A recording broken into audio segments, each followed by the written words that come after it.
How much money can we make investing £1,000, dollars, whatever currency you have, in a year? That's the big question we're answering in today's video. You know, we've done £1, we've done £100. You've watched them videos if you haven't already, they're crackers. And yeah, let's get on to 1,000. So starting off, we have the S&P 500. A lovely investment, look. We stick £1,000 into that. By the end of the year, we can expect a balance of £1,070, dollars, as I said, whatever currency. About a 7% return you can expect from the S&P 500. All these returns have inflation included within them. So we're going by a 2.5% inflation, all right? Margin investing. So this is where we actually get our 1,000 and we double it up to 2,000. Very risky, look, risky, I've written it, risky. 1,000, we can end up with 2,140, because of course we double up the 1,000 to 2,000. Then we invest that 2,000 in the S&P 500. Oh, sorry. In the S&P 500, and then that turns, well, 7% return, obviously, adjusted for inflation, 2,140 return. But as I said, risky. Paying debt is the next asset. Now, people who say paying debt is not really an asset, it's not quite an asset. However, if you do have debt and very high interest rate on it, then actually, whatever the interest rate is, that's the return you're going to get on your investment. So if we do take, say, £100 debt, yeah, and it's got 20% interest on that debt, at the end of the year, that debt is going to be 1,020, isn't it? But if we pay off the debt, we put the £1,000 in and pay that debt off, then we've eliminated the interest rate on it, haven't we? So that £1,000 bond is paid off, we're at zero. So technically, we've earned £20, because if we didn't pay it off, then at the end of the year, it would have gone up to 1,020. Right, yeah, it's a bit confusing, I know, but hopefully you can get your head around that. So, paying debt, 1,000 to 1,210. This is with a 21% interest rate, which is the average. So if we got higher than that, then actually, paying down our debt can have a massive return on our investment, and it's probably the best one to go for. If you are in high debt, get that shit gone. Crypto mining. Now, obviously, with the £1 and £100, go watch them if you haven't already. We couldn't actually do crypto mining because it costs a bit to start up. But now we've got onto the 1,000.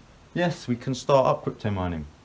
And look, 1,500, 1,600 at the end of the year. So that's a 50 to 60% return on your investment in the first year, if we go into crypto mining. Now, it is actually a bit higher than this. I would say it's about nearer 80%. However, I'll put 50 to 60% down because when you first start up, you've got a lot of the small little costs.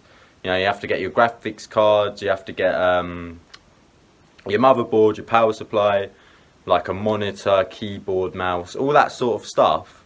You know, it's all the small initial payments. Obviously, once you have them, then you just buy additional graphics cards you just put onto the motherboard, and then you have more mining power. So I would say it's an 80% return on a graphics card, and you just buy a graphics card, slot it in, boom. But when you're first starting off, you need to buy all the first startup needs and costs. So it does put it down to 50 to 60% return. However, still a great investment. 50 to 60% return. There's not many things actually you can do 50 to 60% return. It's actually our highest on the list. Well, apart from margin investing, but that's risky. Lending peer-to-peer. Again, if we put our £1,000 in there, we can expect 1,020 to 1,060. So this is about a 2 to 6% return, adjusted for inflation, of course. It's a nice little one to diversify because it doesn't actually require, you know, you can do this in recessions, you can do this at any time, you know. Stocks and a lot of your assets could be going down, but your lending peer-to-peer is obviously always going to be there. And what it involves is you just go onto a website, and you can just be a lender and someone else can be a borrower. Now the website do all the checking the credit scores and all this, that and the other, and they come up with the interest rate. And then you technically just put your money, give it to them, and you just get an interest rate on it. So you just charge the interest on the loan. So that's how it works. Quite a good investment. As I said, good to diversify. That's why I would use it for.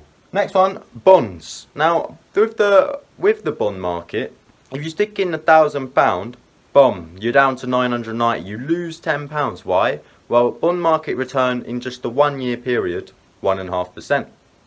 Inflation, we're going for, is 2.5%. So actually, we do end up losing 1%, which in this case is £10, because 1% of 1% of 1,000 is 10, isn't it? So we go down to 990. So not a great investment there. However, if we're looking to do longer term, maybe 10-year, 30-year even, then we can get better returns on that. Dividends, £1,000, you end up with £1,010. So that's a what, 1% return. Again, we're going with the 2.5% inflation rate. So that means you'd be ending up with a dividend of 3.5% to get your £1,010, which is the average I searched up. So yeah, dividends is a good one to get into. Next one, bank account. Now this is again £1,000, and look at that. We end up with £975 at the end of the year. Now, of course, the only reason why we actually have a bank account, why I would use a bank account, is of course for our bills and to get payments from work and stuff like that. I would never store cash or value in a bank account. You know, as soon as my money does come into my bank account, it's gone quick into these other assets here, into crypto mining or S&P 500 and some others that we've got to get into later on in this video. And yeah, I get it gone quick because inflation just eats in to your cash in your bank account. As you got to remember, your money in cash loses value every year.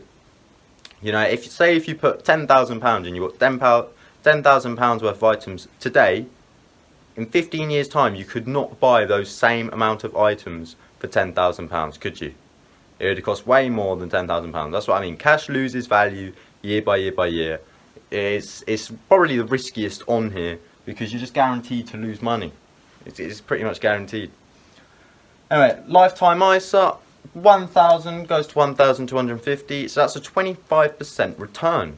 Well, how does that work out? Well, if we stick £1,000 in our lifetime ISA, the government actually gives us 25%, which is great. You know, that's why we got to love Boris Johnson for that. But to be fair, they've set it up for ages anyway, so it's not necessarily Bojo. But 1,000, yeah, to 1,250. Yeah, we get a nice little 250 quid from the government there. And you can do up to 4,000 within a tax year. So we could do 4,000 here and then get an extra 1,000 from the government, which is what I tend to do. And that's why, if you see in my saving up for recession videos, you're going to notice why I'm really saving up, because the tax year is coming. The end of the tax year is early April. And yeah, I want to max out my lifetime ISA before that date comes. I think it's the 6th of April. Don't quote me on that though, but the 6th of April is tax year ends. SIP. So we stick our £1,000 in the SIP, and we're left up with 1,180. So again, this is where we stick £1,000 in the SIP. The government gives us 20%. So again, it's another lovely little investment there. We could then stick that in stocks or whatever, but you can't access it until you're 50, 55, I believe, right now. But 2028, it's going up to 58. It's always 10 years behind the pension age. So just work it out like that. But yeah, SIP, 20% from the government as well. You can get an employee's contribution as well. So that means you work, you put in a bit of your money, a bit of your wage into SIP, and your employer matches it, say 3% or whatever they say. That you got to look in the terms and conditions on that one. But yeah, that's a lovely little investment. Savings account, £1,000. Look at that. You go down to £975 and 10p. You know, 10p more than a bank account. And this is what the big banks do, you know, Barclays, Nationwide, they all do it. Yeah, they'll say savings account, it's like 0.01% interest. Yeah, and you get 10p more than your bank account is with £1,000 invested. Rubbish, rubbish, rubbish. You know, it's hardly a savings account because most of the time inflation is going to be more than 0.01%, isn't it? I mean, the target for the Fed is 2%, I believe, and the average is 2.5%. So yeah, of course that means that inflation is always going to be higher than your return in your savings account, the interest paid in your savings account. So that just means you're going to be losing money year by year by year. So there we have it. That's what you can do with your £1,000. Let me know in the comments what your favourite investment is here. Mine personally is crypto mining. That's my biggest asset in my portfolio, crypto mining. Yeah, I do love that one because it offers the highest ROI. You know, but actually in our next video we're going to be going up to 10,000, and that's then we could be getting possibly into the real estate. You know, we could be getting into some other assets such as like artwork. You know, art's an asset. We've got sometimes wine bottles. You know, old wine bottles, anything like that.